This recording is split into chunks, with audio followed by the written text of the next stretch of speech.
Good evening అందరికీ నమస్తే. అంటే ఒక వస్తువు బేగం బజార్లో కొన్నా, లేకపోతే కరీంనగర్ మార్కెట్లో కొన్నా, లేకపోతే మహబూబ్నగర్ మార్కెట్లో కొన్నా, వస్తువు ఏది కొన్నా దాని మీద ఇదివరకు ట్యాక్స్ ఉండేది, ఇప్పుడు కూడా ఉన్నది. ఇప్పుడు దానికి ఒక కొత్త పేరు పెట్టారు, one nation one tax, one nation one education, one nation one election. అంటే ప్రపంచం కూడా ఊరుకోదు కదా, ప్రపంచం కూడా ఇవన్నీ గమనిస్తూ ఉంటుంది. మొన్ననే ఇవన్నీ ట్రేడ్ అంటాం, ఇచ్చిపుచ్చుకోవడాల మధ్యన ట్యాక్స్ లేకుండా మనం బతకం కదా. పొద్దున పేస్ట్ దొమ్ముతుంటే అందులో ట్యాక్స్ కట్టే తెచ్చుకుంటాం. మనం నాలుగు గీసుకునేది ఏది ఉంటుంది కదా, టంగ్ క్లీనర్, అది 12 రూపాయలు ఉంటుంది. 12 రూపాయలకు తయారు కాదు అది, 5 రూపాయలు 6 రూపాయలు తయారైతే మిగతా అంతా ట్యాక్స్లే. అన్ని గల్లబుడ్డి లేకపోతే మళ్ళీ మనకే ఖర్చు పెడతాం. ఇప్పుడు ఈ మధ్యన జోరుగా ట్యాక్స్ టారిఫ్ అనేది నడుస్తుంది కదా. ఎక్కువ లోతులకు పోకుండా మనం ఇళ్ళల్లో వాడుకునే భాషల మందరమే మాట్లాడుకుందాం, ఎక్కువ తక్కువ మాట్లాడదు. అర్థం కాదు చాలా మందికి. మొట్టమొదటి చెప్పదలుచుకుంది ఏంటంటే మిత్రులారా, ఇప్పుడు మొన్న జరిగిన డొనాల్డ్ ట్రంప్ 50% నుంచి 18% అన్నాడు, అంతే కదా. ఇది ఏంది, ఇదంతా మాయజలం ఏంది, ఇది 50 ఏంది, 70 ఏంది, 500%. వాడు కోతి అనలేము, వాడు కాన్షియస్గానే ఉన్నాడు. వానికి ఎవరు ప్రేమికులు గారు, ఎవరి పట్ల వానికి లవ్ అండ్ ఎఫెక్షనేట్ ఉండదు. వాని వ్యాపారము, వాని బతుకు, మన దేశం. మనం వానికి ఏమన్నా వస్తువు అమ్మితే వచ్చిన దాంట్లోంచి 18% వాడికి కట్టాలి. మనం వాడికి పంపిస్తే ఎగుమతి అంటాం, ఎక్స్పోర్ట్ అంటాం. వాడు మనకేమన్నా ఇస్తే వాడు మనకు కట్టవలసిన అవసరం లేదు. మన దేశం ఖజానాకు, మన దేశం ఫైనాన్స్ మినిస్టర్ ఖాతాలోకి ఒక్క పైసా రాకుండానే ఆయన ఇక్కడ డంప్ చేయొచ్చు. అదే మళ్ళీ చెప్తున్నా, మన దగ్గర తయారైన వస్తువులు అమెరికాకి తీసుకెళ్ళి అమ్ముకుంటే వచ్చిన లాభం మీద 18% ఆయన ఖజానాలోకి పోతుంది. ఆయన దగ్గర తయారైన వస్తువులు కానీ, పల్సెస్ కానీ, ఎలక్ట్రానిక్ గూడ్స్ కానీ, లేకపోతే ఏదైనా సరే మన దేశంలో అమ్ముకుంటే నువ్వు ఫ్రీ ఏమైనా చేసుకో. ఇప్పుడు ఇక్కడ ఏం జరగబోతుంది అని అంటే, వ్యవసాయ రంగంలో ఇక నుంచి ఆత్మహత్యలు పెరుగుతాయి. బంగారం సైతం విత్తనాలు వేస్తే పండగలిగే ఈస్ట్ వెస్ట్ కృష్ణా గుంటూరు జిల్లాలలో ఇంకా విపరీతమైన ఆత్మహత్యలు పెరుగుతాయి. కారణం, అక్కడ పండేటువంటి ఒక మహోన్నతమైన ఉత్పత్తులు ఇంకా ఎవడు కొనడు. వాళ్ళు ప్రొడ్యూస్ చేసి, మొన్ననే ఒక చిన్న ట్రిప్ పోయి వచ్చినాం, ఎంత బాగున్నాయి ఆ పంట పొలాలు. కొన్ని వందల కిలోమీటర్లు కనుచూపి వరకు మొత్తం గ్రీనరీ కనిపిస్తుంది. ఈస్ట్ వెస్ట్ గోదావరి మొత్తం తిరిగినాం, విశాఖపట్నం తిరిగినాం, కృష్ణా జిల్లా బాగా తిరిగినాం. ఎక్కడ చూసినా మీకు బస్సులో పోయినా, ట్రైన్లో పోయినా, మీదికి వెళ్ళి ఫ్లైట్లో చూసినా కూడా ఎక్కడ చూసినా గ్రీనరీ కనపడుతుంది.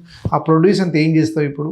ఇక్కడ 10 క్వింటాళ్ళు మన తెలంగాణలో పడితే, ఒక 50 క్వింటాలు ఆంధ్రలో పడితే, 2 కలిపి 60 క్వింటాలను మన అవసరాలకు పోను, మిగతాది తీసుకుపోయి అమ్ముకుంటే అక్కడి నుంచి పోదిగా అక్కడే ఉంటుంది. మనది మన గోడౌన్లో, మన ఊర్లో ఉన్న రైస్ మిల్లు కోమటాయన సేటు దగ్గర 100 సంచుల వడ్లు ఉంటాయి. ఆ 100 సంచుల వడ్లు అట్లనే ఉంటాయి. మళ్ళీ వచ్చే సంవత్సరం కూడా 100 సంచులు మనోళ్ళు పండిస్తారు. ఇవి కాకుండా అమెరికా నుంచి వచ్చి కూడా 100 సంచులు వచ్చి పడతాయి. అప్పుడు మన రైస్ మిల్ నడిపే కోమటాయన సేటు ఏమంటాడు, సేటు నా బియ్యం వడ్లు తీసుకోమంటే, ఏం చేయాలి, నీకంటే తక్కువ నాకు అమెరికా వాడు వస్తాడు, నీది ఎందుకు అంటాడు. ఆయన వ్యాపారమే కదా. అప్పుడు ఏం చేయాలి? నిజామాబాద్లో మంచి పంటలు పండుతాయి, మన తెలంగాణలో బాగా సారవంతమైన ఆ పంట అంతా ఏం చేయాలి? ఇంట్లో పెట్టుకోవాలి. ఎన్ని రోజులు పెట్టుకుంటే ఆయన పూట గడుస్తుంది. ఇవన్నీ తీసుకుపోయి ఎట్లున్నది అట్లనే ఉంటుంది ఇంట్లో, అది అమ్ముడు పోదు. తీసుకుపోయి మన రైస్ మిల్ అమ్మదామనేటప్పటికీ ఆయన చెప్పకముందే ఈయన 100 రూపాయల క్వింటల్ అనుకుంటే 85 రూపాయల క్వింటలే తీసుకొచ్చి అమెరికా వాడు ఇస్తాడు. నీ పంట నాకెందుకు, నీకు నష్టపోతే నాకెందుకు అని చెప్పి రైస్ మిల్లరు సేట్ అంటాడు. నాకు అగ్గుకు వస్తే నేను 15 రూపాయలకే వస్తాను, కానీ 20 రూపాయలకి ఎందుకు ఉంటుంది రైతు అని నేను అంటాడు. ఇది ఒకటి కాదు, అన్నీ ఇదే ప్రాక్టికల్గా జరగబోయేది. ఈ 80% అమ్మినందుకు ఏమైనా ట్యాక్స్ అమెరికా వాడు ఇస్తాడంటే, మనం ఆల్రెడీ ఒప్పందం చేసుకున్నాం. మనం ఏంటంటే, నువ్వు ఏమన్నా తీసుకొచ్చి ఈ పంటలకు నువ్వేం ట్యాక్స్ కట్టవలసిన పని లేదు. ఒకవేళ మా రైస్ మిల్కి వెళ్ళి కొన్ని పంటలు తీసుకుపోయి నీకు పంపిస్తే దాని వచ్చే లాభం మాత్రం అమెరికా ఖజానాకు 18% ఇవ్వాలి. ఇది కరెక్టా? ఇది ఎవరి ఇంట్రెస్ట్ను, ఎవరిని సాటిస్ఫై చేయడం కోసం జరిగింది. ఇది ఎవరెవరు అంటున్నారు, ఆ దాని మీద భయంకరమైన కేసులు ఉన్నాయి, అవన్నిటిని సాటిస్ఫై చేయాలని అనుకుంటే ఇవి అగ్రిమెంట్ తప్పదు అని అంటాడు. ఒకరిని సంతృప్తి చెందడం కోసం కొన్ని కోట్ల మంది రైతులను పుట్టకూడదామా? అయితే మన ఇండియాకి ఏమేమి వస్తాయి? ఎలక్ట్రానిక్ వస్తువులు, ల్యాప్టాప్లు వస్తాయి, కంప్యూటర్స్ వస్తాయి, సెల్ ఫోన్లు వస్తాయి, ఇంకా ఎలక్ట్రానిక్స్ రిలేటెడ్ ఐటమ్స్ వస్తాయి. తర్వాత మనము బలం కావాలంటే తినాలి కదా, వాల్నట్ తినాలి కదా. తర్వాత బాదం పలుకులు కూడా ఈ మధ్యన బాగా అలవాటు అయినాం కదా మనము. Upper middle class, lower middle class అంతా కూడా బాదం పప్పులు బుక్కుతున్నాం మనం. తర్వాత పప్పులు, భయంకరమైనది ఏంటంటే మనం పప్పు లేకుండా ఉండలేము. అది మాత్రం పక్కా. నార్త్ ఇండియా మొత్తం దాల్ తడక, మనం అందరం పప్పు పప్పు పప్పు పప్పు, అన్ని రకాల పప్పులు, కందిపప్పు, పెసరపప్పు, శనగపప్పు, ఎన్ని రకాల పప్పులు, అన్ని రకాల పప్పులు వాడు అమెరికా వాడు పంపిస్తాడు మనకు. పండ్లు, యాపిల్ పండు ఉంది. యాపిల్ పండు మనం ఏంటంటే కాశ్మీరు పండు మనం బాగా ఇష్టంగా తింటాం. ఆ మనుషుల మధ్య కాశ్మీరీ ప్రజల మీద మనకు ఇప్పుడున్న ప్రభుత్వానికి బాగా కోపం ఉంది కదా, కానీ వాళ్ళు వండించే యాపిల్ మాత్రం చాలా బాగా తింటాం మనం. ఇక నుంచి యాపిల్ వాడు కాశ్మీరీ వాడు అవసరం లేదు ఇంకా మనకు. అంకుల్ శ్యామ్ పంపిస్తాడు మనకు. అంకుల్ శ్యామ్ అంటే తెలుసా మీకు? అమెరికా వాడిని అందరిలో కూడా అమెరికా అంకుల్ శ్యామ్ అంటాడు. వాడు పంపిస్తే అమెరికన్ ఇప్పుడు ఏంది, కాశ్మీర్ యాపిల్ 100 రూపాయలు ఇస్తే 4 యాపిల్ ఇస్తాడు వాడు. 100 రూపాయలకు 6 యాపిల్ పంపిస్తాడు వాడు అమెరికా వాడు. ఇవి కొంటామా అవి కొంటామా? ఖచ్చితంగా అమెరికా అని కాదు, మనం యాపిల్ కొంటాం అంతే. ఈ 6 యాపిల్ అమ్మినందుకు, మన దగ్గర అమ్మినందుకు దాని వచ్చే లాభం మీద వానికి ఏం పెట్టాల్సిన పని లేదు. ఇది మన అగ్రిమెంట్. ఇప్పుడు కాశ్మీర్లో సరే పండితే అనుకుందాం, వాళ్ళని పక్కన పెడదాం. ఆ ఆపిల్ పండు ప్రపంచం అంతా దాన్ని చూస్తే నోరు ఊరుతుంది. ఆ పండుకు ఖరీదు లేకుంటే పంట పండించిన రైతు ఏం కావాలి? అది అన్ని లోపలికి వద్దే వద్దు. అపోజిషన్ పార్టీ వాళ్ళు ఇది చాలా అన్యాయం జరిగిందని అంటుంటే ఆయనను ఎగతాళి చేస్తారు, సటైర్లు వేస్తారు ఆయన మీద. అది కరెక్ట్ కాదా? కరెక్ట్ కాదు. అది ఆయన పర్ఫెక్ట్గా మాట్లాడుతున్నాడు, దేశం ఇంట్రెస్ట్తో మాట్లాడుతున్నాడు అపోజిషన్ పార్టీ లీడర్లు. మీరేమో ఇది కరెక్ట్ కాదు, ఈ రకంగా నష్టపరచడం అనేది సరైంది కాదు. పోనీ పాల పొడి, వెన్న, నెయ్యి, ఇవన్నీ డైరీ ఉత్పత్తులన్నీ కూడా అక్కడి నుంచి వచ్చేస్తాయి మనకి. ఇంకా వీటన్నిటి మీద కూడా మన దగ్గర అమ్ముకుంటాడు. మన దగ్గర ప్రొడ్యూస్ అయినా ఏం కావాలి అది మనకు కావాల్సింది. ఇప్పుడు కిరాణా దుకాణం పెట్టుకొని ఇవన్నీ పెట్టుకున్నాడు. ఆయన ఏం పెట్టుకుంటాడంటే ఒక అల్మారీలో ల్యాప్టాప్లు పెట్టిండు, కంప్యూటర్లు పెట్టిండు, సెల్ ఫోన్లు పెట్టిండు, ఎలక్ట్రానిక్ ఐటమ్ ఇంకేమేమి ఉంటాయి కదా అవన్నీ పెట్టుకుంటాం, మనకు తెలిసిన ఇవే. ఇంకొక పక్క పాల పౌడరు, తర్వాత ఇవన్నీ పెట్టుకుంటాడు. ఇంకొక వెనక పక్కనే అన్ని పప్పులు పెట్టుకుంటాడు. ఇవన్నీ మన దేశంలో వండినాయి. ఇవన్నీ తీసుకొచ్చి ఉండగా ఇవన్నీ మనం కడితే అమ్ముకున్నాయి మన దేశం, మన ఖజానాలోకి దాని వచ్చే ట్యాక్స్ పోతుంది, స్టేట్ ట్యాక్స్, సెంట్రల్ ట్యాక్స్. కానీ ఇప్పుడు ఏమవుతుంది, ఇవన్నీ ఇట్లనే ఉంటాయి. 10,000 రూపాయల ల్యాప్టాప్ అమ్మితే దాంట్లో 2,000 రూపాయల ట్యాక్స్ అంటే మన ఖజానాకి పోతాయి, స్టేట్కి పోతుంది, సెంట్రల్కి పోతుంది. ఇప్పుడు అట్లా కాదు. ఈ 10,000 రూపాయల ల్యాప్టాప్ 6,000కే ఇస్తాడు వాడు, అమెరికా వాడు. 6,000 మన దగ్గర 3,000 తయారు చేసి మన దగ్గర 6,000 అంతా 6,000 జేబులు వేసుకొని వెళ్ళిపోతాడు. మనకేం ట్యాక్స్ ఇయ్యడు. ఫ్రెండ్స్, నేను చెప్పదలుచుకుంది ఏంటంటే మన దగ్గర మన భూములను ఖరాబ్ చేసి మనము విషవాయువులను పీల్చుకొని తయారు చేస్తున్నటువంటి ఈ డ్రగ్స్, అంటే మానవ సంబంధాన్ని కానీ లేకపోతే జంతువులకు సంబంధించి కానీ వీటికి సంబంధించిన ఏవైనా సరే ఇక్కడ తయారు చేసే మందులు, ఉత్పత్తులు ప్రపంచ దేశాలన్నిటికీ వెళ్తున్నాయి. అమెరికా ముఖ్యంగా ఎక్కువ అమెరికాకు పోతాయి. ఆయన ఒక్క 1% కూడా మనకు ట్యాక్స్ ఇవ్వదలుచుకోలేదు.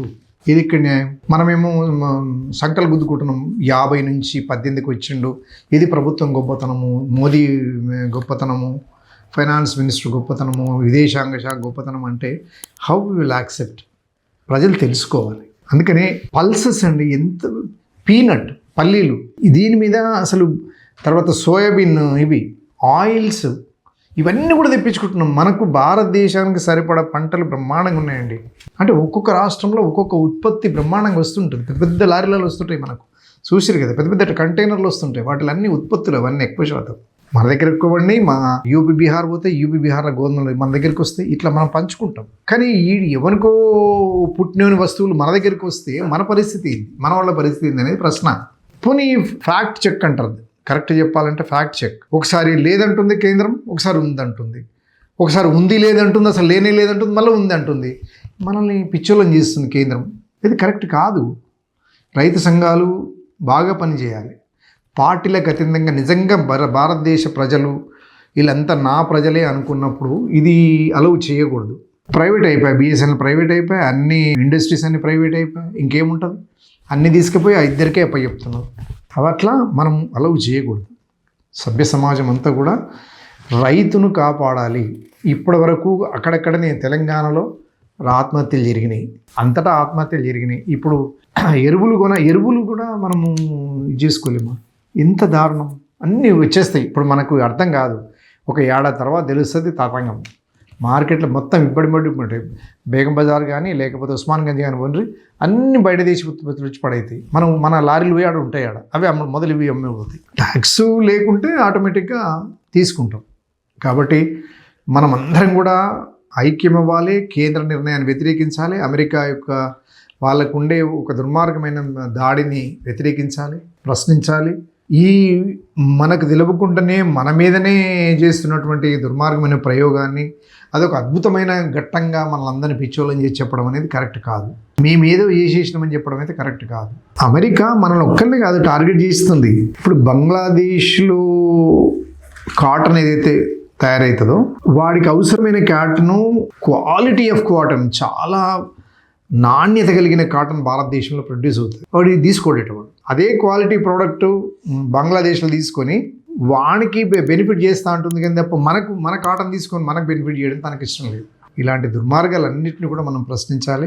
అటువంటిప్పుడు మన కేంద్రం ఏం చేస్తుందనే చూడాలి. అందుకని అన్ని రకాల కార్మిక సంఘాలు, రైతు కూలీలు, పారిశ్రామిక, ముఖ్యంగా మేధావులు అనబడే వాళ్ళు అందరూ కూడా వీటన్నిటిపైన పర్ఫెక్ట్గా స్పందించాలి, గట్టిగా మాట్లాడాలి. ఇవన్నీ చేస్తారని కోరుకుంటూ ఈ మనకు జరగబోయే ఉపద్రవాన్ని దృష్టిలో పెట్టుకొని మనం ఏ దిశగా ఆలోచిస్తే బాగుంటుంది అనేది, ఏ రకమైన ఉద్యమాలు చేయాలి, ఏ రకంగా మనము ప్రభుత్వాల మీద ఇది చేయాలి.